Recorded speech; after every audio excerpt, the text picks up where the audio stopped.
now welcome to the podium Dr. Jesse Arlen.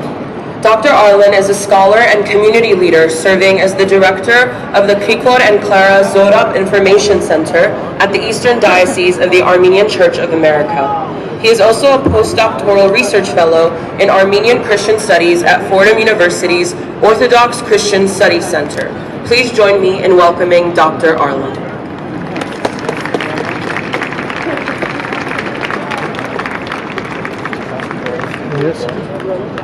Thank you to Haik Gulian and the Knights and Daughters of Vartan for inviting me to speak here today.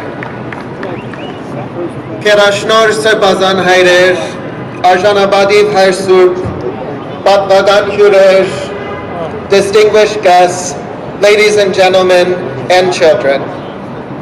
Let me begin with a quotation. Days of torture came over us. Inconceivable tribulations found us. Foreigners alienated us from our place of dwelling, and our glory was turned to ruin. Death grew strong and swallowed us, and hell had no intention of saying, enough.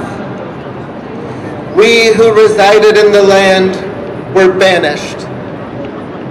Those who were torn from their loved ones, if not slain by the sword, were dispersed like erratic stars. While you may have supposed this was a recollection of what happened in 1915, it actually was written in the 11th century by historian Aristakes of Lastavert as an elegiac prelude to his history, which describes invasions and conquests throughout Armenian lands, first by the Byzantines and then by the Seljuk Turks, which resulted in the slaughter, mass migration, exile, and dispersion of a large portion of the local Armenian population. Most migrated westwards into various regions of the Byzantine Empire. A tale of two diasporas then ensued. Many diasporan communities eventually disappeared via assimilation, as had generations of earlier Armenian migrants into the East Roman or Byzantine Empire. But one region stood apart from the rest, the diaspora in Kilikia, Cilicia. There, Armenians lived not as defeated exiles, but managed to create anew, rebuilding the cultural institutions of their homeland on foreign soil. Churches, monasteries, schools, the centers of learning to train the next generation of leaders.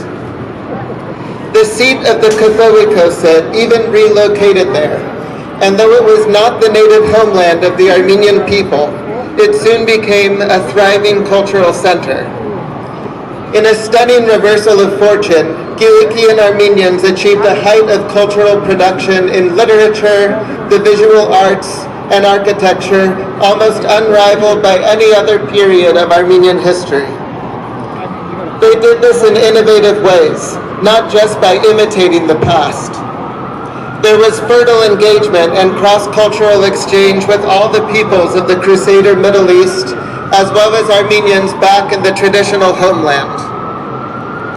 Such cultural flourishing did not just happen on its own, but was an intentional project that required strategic planning and prioritizing, major investment and endowments, dedication and devotion, yes, passion and love. Love and care of one's own culture, and a refusal to let the beauty, wisdom, and truth found in it perish from the earth. No matter the cost, no matter the conditions, no matter the circumstances, no matter the challenges. What about us here today? When Armenians began coming to this country, America, in the late 19th century, most of them did so as migrant workers. Many planned to return home after making sufficient money in America. It was only in the 1890s and first decades of the 1900s, with unrest, oppression, and violence spreading across the Ottoman Empire, that the mentality of Armenian immigrants started to shift and they began to come with the intention to stay and build a new life here. Some who came to these shores, while proud to become Americans, hoped to preserve the Armenian language and culture.